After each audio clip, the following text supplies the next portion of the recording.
Salam Patra, sahabat Patra. Saya Medriel Alamsa dari Patra Channel.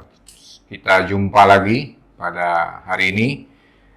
Saya hari ini akan kedatangan tamu istimewa. Nah, seorang yang punya jabatan strategis yang kalau beliau bersuara itu pasti jadi perhatian para pengambil keputusan di negara ini. Dan karena itu bisa jadi menjadi kemana arah negara ini akan digerakkan, yaitu Pak Andi Wijayanto, Gubernur Lemhanas. Selamat siang, Pak Gub. Selamat siang, terima kasih. Terima kasih juga Pak sudah datang. Ini suatu kehormatan bagi kita. Kita ngobrol-ngobrol, bincang-bincang santai nih Pak, siang ini. Apa kabar Pak? Baik. Alhamdulillah baik. Barusan kita sebenarnya lanjutan dari Bapak ketemu kawan-kawan lama. Ini refreshing atau sekedar nostalgia atau apa nih Pak? Ya, pada awalnya ingin kembali berinteraksi ya dengan teman-teman SMA. Kami dulu satu SMA di SMA 39 Cijantung, Jakarta Timur. Ya, sebetulnya interaksinya tidak pernah putus Ya. karena 2 tahun COVID, jadi interaksi fisiknya terbatas. Lalu di akhir 2022, di awal 2023 itu ya beberapa teman menginisiasi supaya yang semula kita hanya melakukannya lewat WA group, bisa kembali bertemu fisik, pelan-pelan membangun kembali pertemanan, persahabatan untuk kegiatan-kegiatan lain yang bisa kita kembangkan bareng-bareng. Ya, Bapak ini serius banget ya. Apa waktu SMA juga begini Pak? Serius? Ya, nggak ada perubahan. Nggak ada perubahan, memang begini Pak ya? Karakternya memang begini ya. Ya. Ini kalau Bapak kan juga anak kolong nih ya. Kalau dulu saya takut tuh Pak sama anak kolong. Karena bawaannya serem. Kalau belakangan saya banyak juga gaul dengan anak-anak tentara. Kalau dengar cerita, tapi makin kesini makin berkurang ya. Kalau yang tahun 60-an itu, bercandanya pakai pistol Pak. Bapak gitu juga dulu nggak Pak? Ya, saya 100% anak kolong, lahir di Cijantung, komplek Kopasanda, Ya, di Cijantung 2, seumur hidup tinggalnya di komplek tentara. Bahkan setelah ayah saya pensiun, saya punya rumah sendiri. Ya, alamat rumah saya Jalan Mabes Hankam. Cuma 500 meter dari gerbang utama Mabes TNI di Cilangkap. Seumur hidup anak kolong. Ya, dari situ memang membentuk karakter yang unik ya. Iya. Rumah saya yang sekarang ini di Cilangkap itu dalam hitungan saya rumah saya yang ke-22 dalam hidup saya. Rumah 22 kali. Saya pernah paling unik itu di satu kota Malang. Di Kota Malang saya di sana kelas 6 SD, terus SMP. Di sana sempat pindah keluar, masuk lagi, lalu sampai kelas 1 itu pun cuma semester 1 di satu Kota Malang itu. Karena ayah saya jabatannya pindah-pindah, kami pindah rumah 5 kali. Di Kota Malang Di kota yang sama. Karena beda rumah 5 kali, 4 kali pindah rumah itu cuma ngelilingi lapangan bola, namanya lapangan Rampal. Ya. Di sisi kanan, di sisi tengah, di sisi teman-teman SMP saya bilang, ayo main ke rumah, mereka nanya, rumah lu yang mana sekarang? Pindah rumah, karena ayah saya jabatannya pindah, lalu rumah jabatannya, rumah dinasnya jadi pindah juga. Pindah. Di Jakarta mungkin saya nggak tahu lahir saya di mana, waktu SMA saya di mana. sekarang setelah berkeluarga rumah di sana pindah-pindah. Jadi itu ya asiknya jadi anak kolong, teman jadi banyak banget. Ya. Di Indonesia tersebar banyak, terus ya kemudian bisa memahami. Kalau saya juga mengkaji militer, jadi lebih bisa memahami apa yang menjadi kekasan dari teman-teman tentara ketika mereka ingin mengembangkan diri. Ya. Ketika saya menjadi gubernur Lemhanas, ya pengalaman itu sangat berguna ya. Ya. Karena sebagian besar staf di Lemhanas itu TNI Polri, sebagian yang ikut pendidikannya juga TNI Polri. Ya, pengalaman saya sebagai anak tentara yang notabene bapak dan ibu saya militer. Ya. Ibu juga? Ibu saya Koat. Angkatan Darat, ibu Koat. Lengkap sudah itu. Itu nggak stres Pak kalau pindah-pindah gitu? Ya enggak ya, kalau anak-anak ya disuruh pindah, nggak mikir macam-macam kan. Macam-macam ya pindah saja. Yang rekor tercepat itu 2 bulan. Oh ya? Masuk 2 bulan, itu bahkan bongkar-bongkar barang pun belum selesai. Saya udah pindah lagi. Tiba-tiba ayah datang bilang, ayo pindah lagi. Yang susah nyari sekolah. Iya, itu kan lumayan pusing dengan kawan baru. Jadi belum tentu kita pindah itu di awal tahun. Iya. Bisa saja ya, waktu saya di SMA 39 itu saya masuk bulan Februari. Ya, jadi bukan awal tahun, udah beberapa bulan lagi menjelang ujian. Iya. Kenaikan kelas. Akhirnya tidak pernah berpikir mencari sekolah unggulan atau apa, tapi benar-benar nyari sekolah yang masih mau menerima kami. Ya, masih ada sisa kursinya.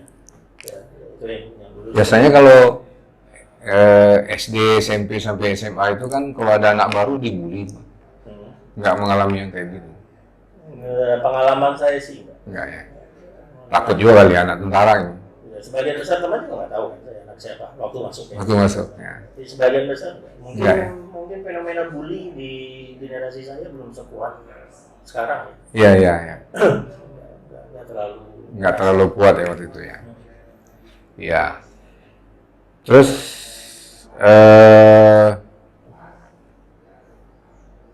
ngomong-ngomong, Bapak tuh katanya suka anjing. Iya, banget. Suka banget. Sejak kecil punya anjing, selalu ada anjing di rumah. Berapa ekor sekarang? Kalau yang kami miliki, yang saya pelihara sendiri di rumah itu 11 ekor. 11 ekor? 11 ekor. Tapi total, saya ada satu rumah lagi di Cibubur, itu di sana ada 5 ekor, jadi 16 lah. 16. Tapi saya tinggal satu komplek dengan ibu saya, dengan adik-adik saya, semuanya punya anjing. Jadi total di komplek itu kira-kira, saya nggak salah 36 anjing di komplek tersebut. Tapi saya punya yang terbanyak, saya punya 11 dari yang paling tinggi, paling besar, Great Dane, kayak Scooby-Doo, sampai yang paling kecil, mini pincher. Great Dane itu saya kasih nama Piccolo, karena warnanya kayak kopi. Kopi yang Piccolo. Lalu kalau yang mini pincher itu saya kasih nama Snake, karena dia hitam, kayak Profesor Snake. Saya punya Doberman, saya punya Dalmatian, ada Golden Retriever, ada Basset Hound, yang Husky Puppies, terus ada Corgi. Itu luar negeri semua tuh, ini ya keturunan. Breeding ada lokal. Udah di lokal.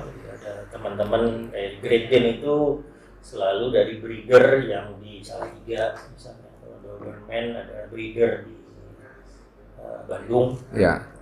Pincher itu breedernya di Bekasi. Apa sih Pak menariknya melihara anjing? Jadi ya anjing kan teman ya. Teman, jadi bisa dilatih. Ya, ada beberapa anjing yang memang sengaja saya latih, tapi ada juga yang sama sekali tidak saya latih. Tapi kalau biasanya kalau kita ada herd kelompok begitu, ya terus langsung kelihatan alfanya siapa ya.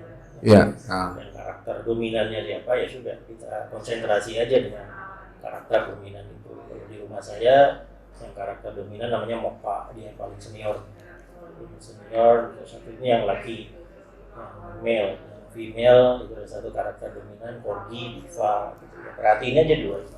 Itu mereka ada memang muncul begitu saja atau ada apa mekanisme mereka menentukan siapa leadernya? Ya ada secara natural ada ya. Misalnya saya di rumah itu membagi kandang dua. Ya. Ada kandang untuk anjing-anjing besar, Doberman, Golden Retriever, Dalmatian dengan Great Dane itu satu kandang. Ya. Terus dibagi-bagi, terus yang kecil-kecil di kandang sendiri, terus ada di sebelah situ ada 3 yang tidak saya kandangin. Jadi mereka bebas di taman, di garasi, gitu mereka bebas bergerak. Nah itu pun misalnya untuk ngandangin itu harus tahu tuh karakternya. Jadi malah saya punya 2 Dalmatian, ya bisa dijadikan satu. Rame, main terus. Yang Dalmatian 1 saya kandangin dengan Great Dane, Dalmatian 2 saya kandangin dengan Golden Retriever, Doberman sendiri. Begitu pagi siang, kalau nggak hujan saya lepas.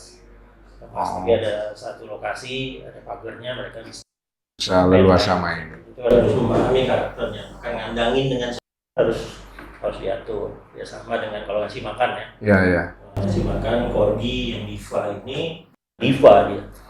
Makanya saya kasih nama diva karena kelakuannya kayak diva. Dia harus di tempat makannya sendiri, di tempat minumnya sendiri. Yang lain-lain mau bagi. Dia nggak mau makan sendiri, tempat minum sendiri. Kalau yang lain dibuka lepas gitu ada lumpur hujan, masuk aja dia nggak. Dia anjing bersih, ya nggak mau becek, nggak mau kepanasan. Itu karena ciri anjingnya atau memang karakter individu aja? Cuma itu ada 3 ton yang kayak diva, yang kelakuannya kayak diva ya cuma dia. Saya kasih nama diva.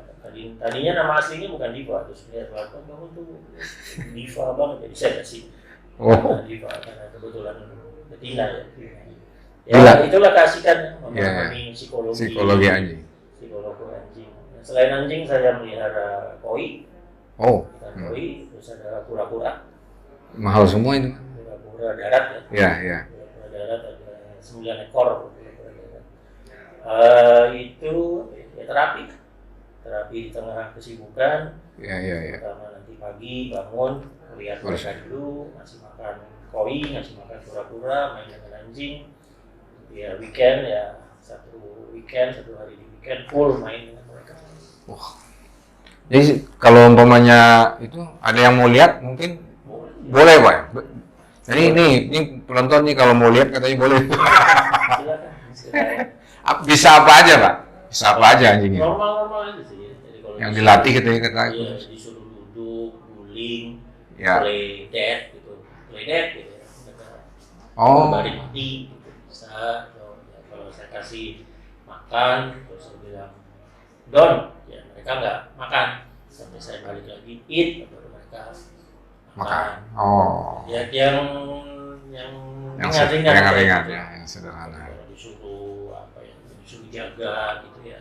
Yang Doberman misalnya, ya tidak saya buat karakternya kayak anjing menjaga, tapi kayak anjing main. Dia Doberman kan anjing menjaga. Iya. Tidak saya buat karakternya gitu karena saya tinggal satu komplek banyak ponakan.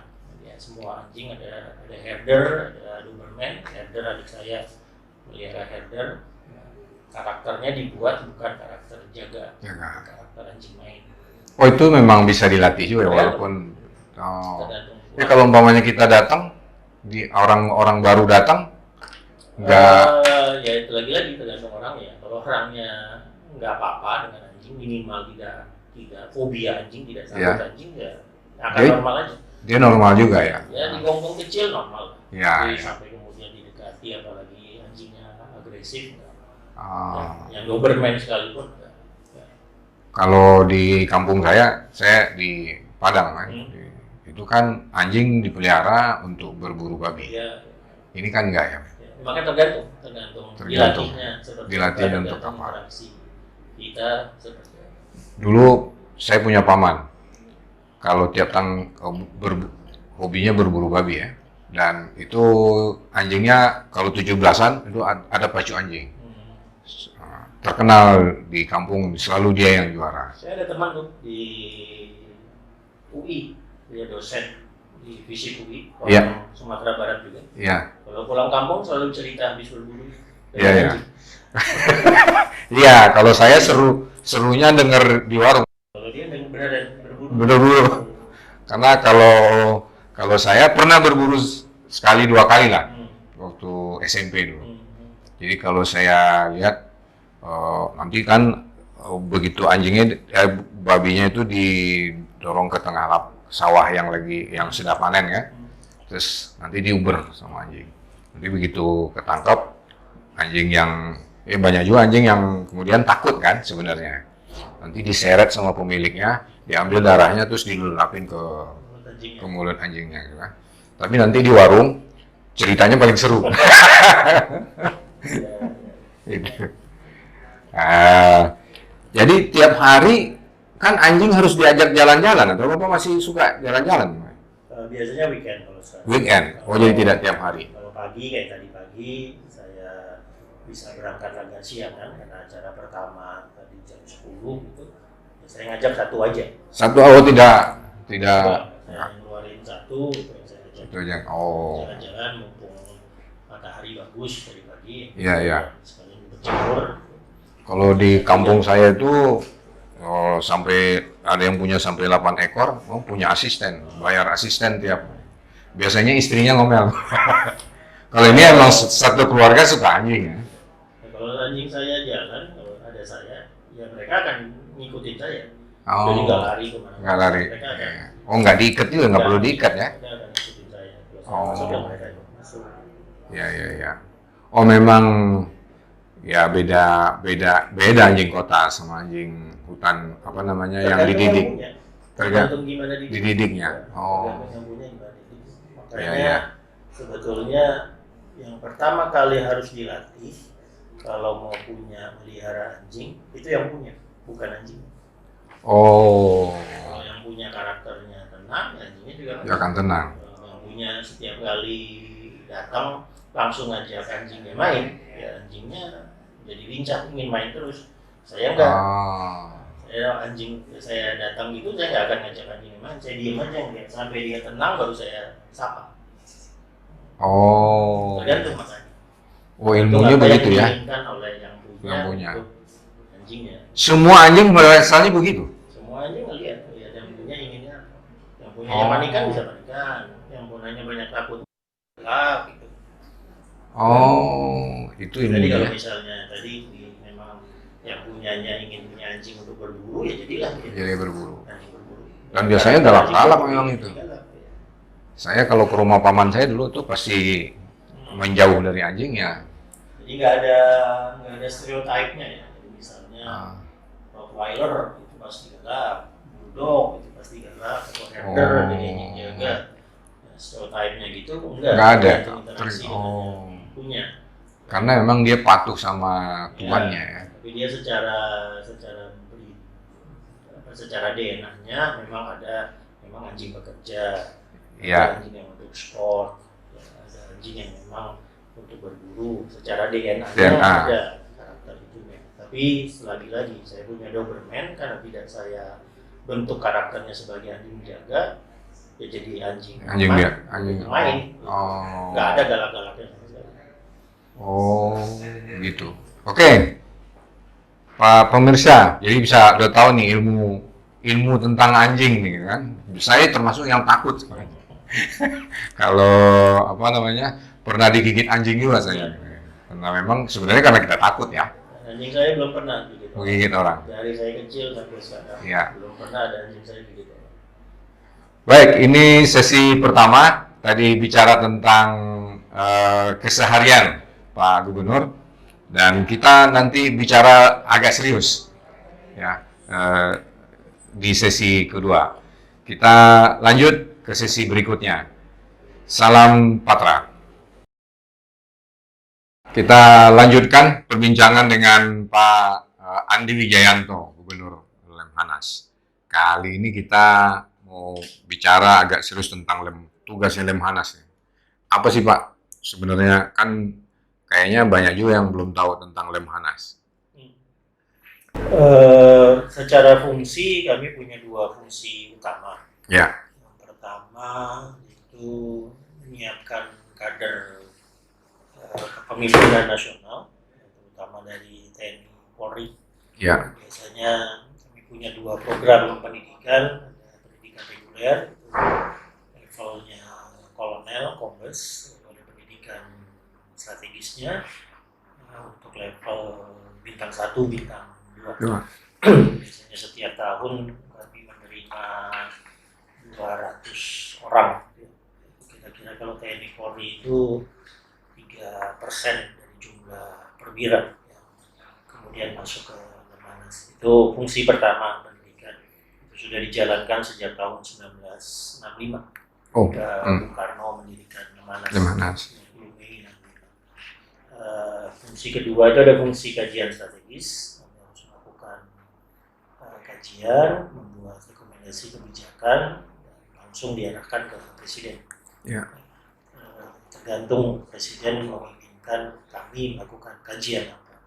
Untuk saya sebagai gubernur, atau presiden minta kami lakukan kajian tentang demokrasi, lakukan kajian tentang transformasi ekonomi, digital biru dan hijau, dan satu lagi kajian tentang ibu kota Nusantara.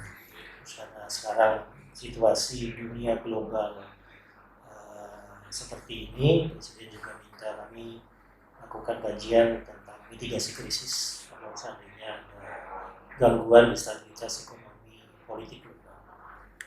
Gitu. Nah, kalau kita bicara IKN, Pak, ini kapan memulai? Ini kayaknya maju mundur sepertinya IKN ini, atau bagaimana, Pak? Sebetulnya enggak. Jadi sejak presiden menetapkan, lalu sudah ada undang-undangnya. Ya. IKN sudah dibentuk otorita IKN-nya, ya rencananya jalan terus. Ya, misalnya dari sisi pendanaan, Ya. sudah jelas berapa yang harus dialokasikan dari APBN, berapa yang kemudian akan mengundang investor swasta, ya baik nasional maupun global, untuk masuk ke pembangunan IKN.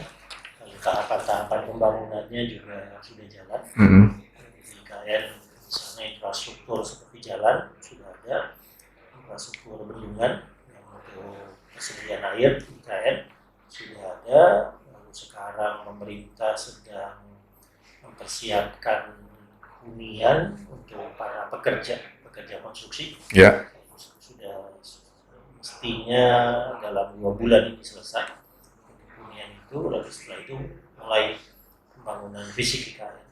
Itu nanti akan ada 4 klaster untuk pembangunan fisiknya.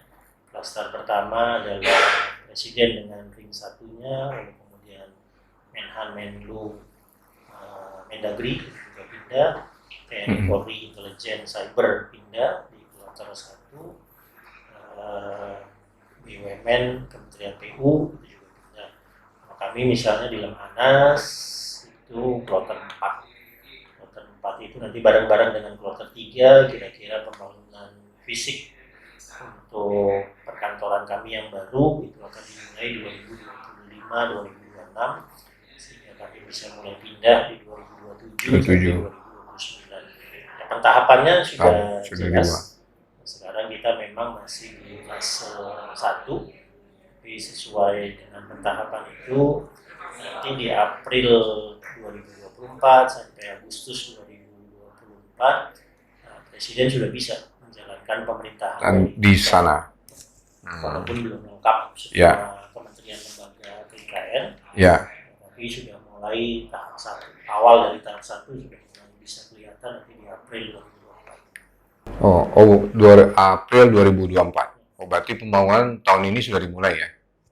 Sedang dimulai ya. Okay. Bapak tuh pernah ngomong ada potensi serangan udara ya di IKN. Apakah ini kaitannya dengan lokasi IKN itu yang dekat dengan negara tetangga atau bagaimana? Terutama melihat gelar udaranya ya. Jadi kalau Jakarta misalnya, di sebelah kanannya itu ada F-16 di Madiun. Ya. Di sebelah kirinya ada F-5 yang lokasinya di Pekanbaru. Di utaranya ada skuadron drone yang ada di Pontianak, terus ada skuadron Sukhoi yang ada di Makassar. Jadi kalau ada serangan udara menuju Jakarta, 4 skuadron dari berbagai jenis ini bisa menjadi pelapis pertamanya. Ya. Di IKN, di utaranya kosong. Oh. Di utaranya yang ada cuma skuadron drone, itu kan berarti ke kiri. Ya. Tapi kalau benar-benar utaranya IKN, misalnya mengarah ke Tarakan, ke Kalimantan Utara, kosong. Kalau mengarah ke sebelah timurnya, gitu, mengarah ke Palu, juga kosong. Karena skuadron terdekatnya kemudian akan Sukhoi 27-30 yang ada di Makassar. Nah, pada dasarnya itu yang menyebabkan ada kerawanan serangan udara IKN. Karena memang selama ini gelar pasukan tidak pernah dirancang untuk membentengi IKN. Gelar pasukan dirancang antara lain untuk membentengi Jakarta. Tinggal dilakukan gelar baru yang nanti di seputaran IKN. Sekarang udah nanti dalam perencanaan ke depan ya, Angkatan Darat ada garnison yang pindah ke sana, ada Kodam baru yang didirikan ke sana, Angkatan Udara ada skuadron di atas, ada skuadron di bawah, IKN ada 2. Berarti yang gelar pemindahan atau penambahan ya, pemindahan skuadron udara dan darat di sana itu berarti harusnya mendahului pindah akan dimulai tahun ini. 2023. Jadi pada saat presiden sudah pindah ke sana itu sudah siap. Yang skuadron pertama atau Kodam, batalion pertama yang di sana itu sudah siap. Ya, kalau yang presiden pasti membutuhkan pas pampres. Ya. Grup pas pampresnya tahun ini sudah siap ada di sana. Ya. Kemudian salah satu tugas yang diberikan oleh presiden itu tentang transformasi digital, Pak. Transformasi digital. Ini kalau saya nggak tahu apa yang sudah kalau yang menarik nih kalau bagi kita ini kan cyber nih. Perang cyber ini kan sudah ya emang sekarang orang perangnya begitu seperti kejadian di Ukraina dan Rusia. Bagaimana tuh, Pak? Kami harus melihatnya dalam satu kerangka arsitektur keamanan cyber ya. Iya. Jadi itu akan dimulai dari doktrinnya dikembangkan, lalu regulasi, mulai dari undang-undang sampai aturan turunannya. Kita sampai hari ini belum punya undang-undang keamanan cyber. Ya. Yang diharapkan tahun ini bisa ditandatangani presiden itu berupa perpres dulu. Ya. Lalu setelah regulasinya ditata, lalu ada organisasi. Kalau organisasi kita sudah punya BSSN, ada di Kominfo misalnya, lalu di TNI, Mabes TNI maupun Mabes Angkatan dan di Kemhan ada pusat cyber. Di Polri ada pusat cyber. Intelijen sudah ada intelijen cyber, itu dari sisi organisasi. Kemudian harus disiapkan infrastruktur, kita sudah punya palaparing misalnya, lalu diperkuat untuk pelosok-pelosok dengan program bakti. Ya, PR kita nanti kemudian menggandeng infrastruktur yang sudah dikembangkan dengan teknologi komunikasi satelit, ya terutama untuk bersiap-siap kuantum. Nah, setelah itu aplikasinya bisa berwujud e-government, digital government, bisa berwujud e-commerce. Ya. Digital service itu yang berwujud ke sana. Tapi yang kami kemudian harus kaji adalah arsitektur lengkap itu, mulai dari doktrin regulasi sampai aplikasi-aplikasi yang ada di seputaran kita, baik pemerintah maupun di luar pemerintahan. Melihat kondisi sekarang, Pak, pemahaman masyarakat dan terutama mungkin aparat tentang cyber, tentang digital ini, seberapa optimis Pak Andi dengan ya tentu saja kita harus, tetapi ada kekhawatiran ya Pak melihat dari perilaku aparat, kemudian juga kesiapan aparat, mentality dan juga kapasitas mereka untuk bercyber dia ini? Gimana? Relatif optimis dengan melihat apa yang namanya kematangan teknologi, tingkat kematangan teknologi. Ya. Tingkat kematangan teknologi itu misalnya begini, membutuhkan waktu hampir 110 tahun di Amerika Serikat dari penemuan TV menjadi hampir seluruh rumah di Amerika Serikat punya TV. Itu butuh 100 tahun. Ya. Kematangan teknologi untuk TV itu kira-kira ada di angka 40 tahun. Ya. Tapi bayangkan smartphone. Ketika saya kuliah, nggak ada smartphone, masih pakai telepon umum. Ya. Tahun 91-92 muncul teknologi pager. Ya, betul. Terus setelah itu mobile phone Yang besar. Nah, baru muncul smartphone GSM. Ya.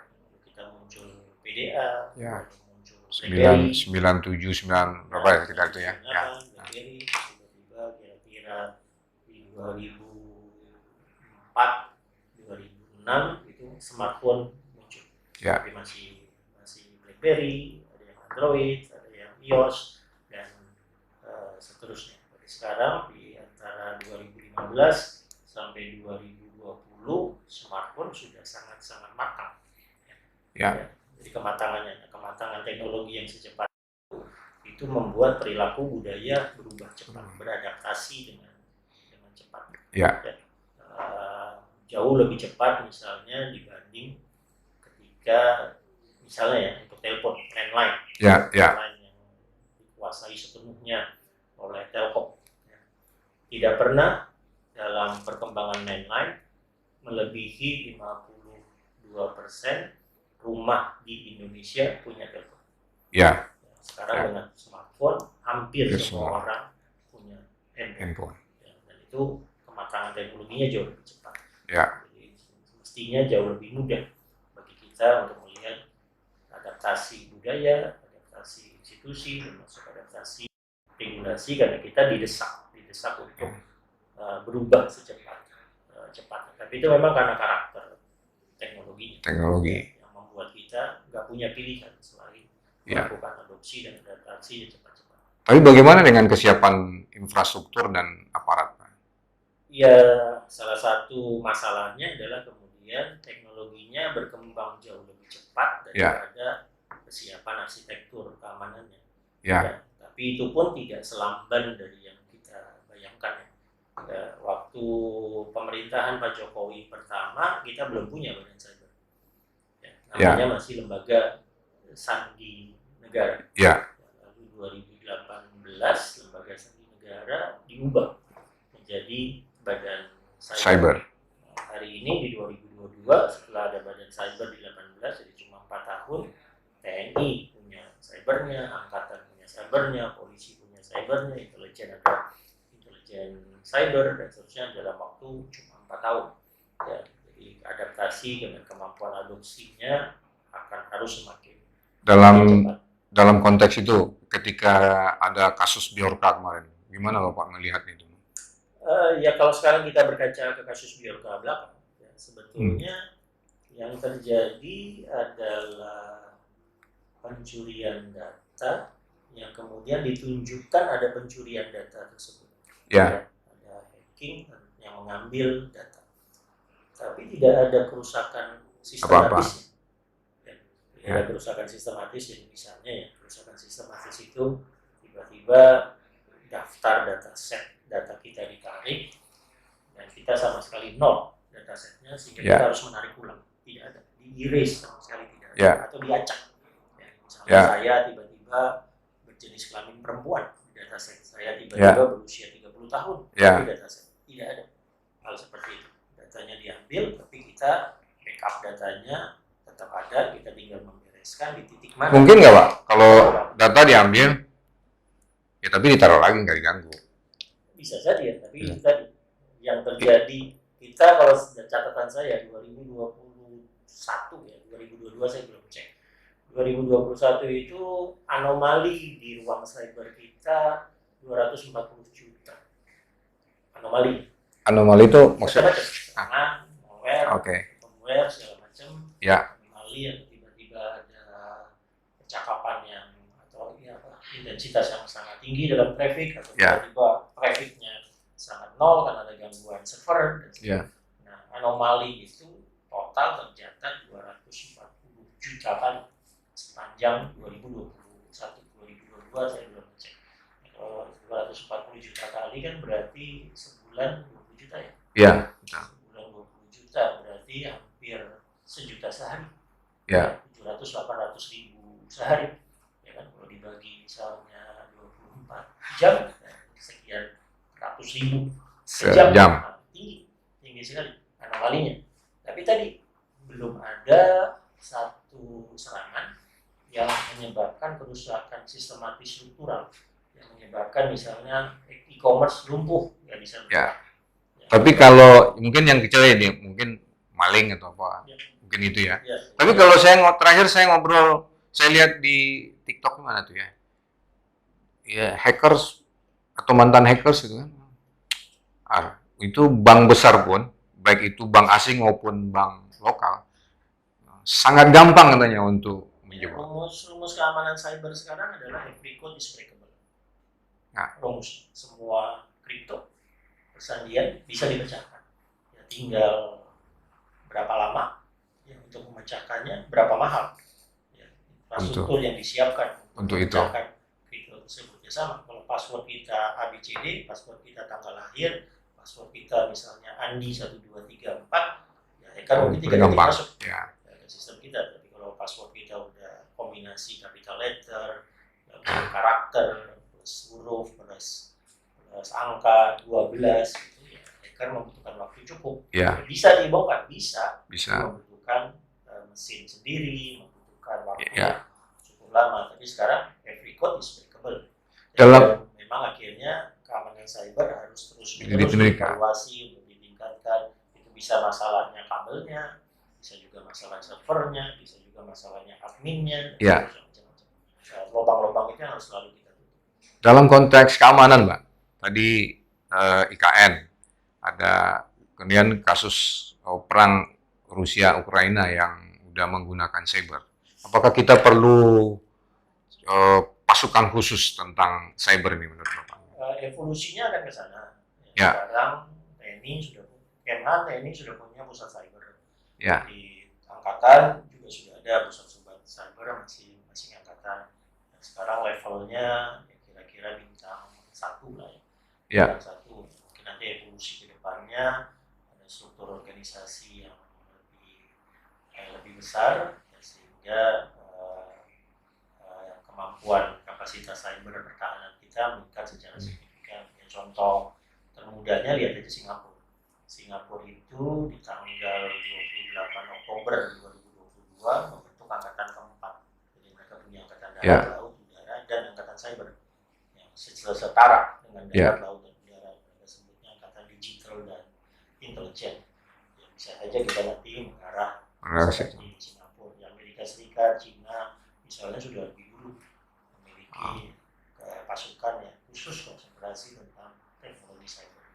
Jadi ini berita gembira nih buat teman-teman yang memang hobi di komputer ya. Ya.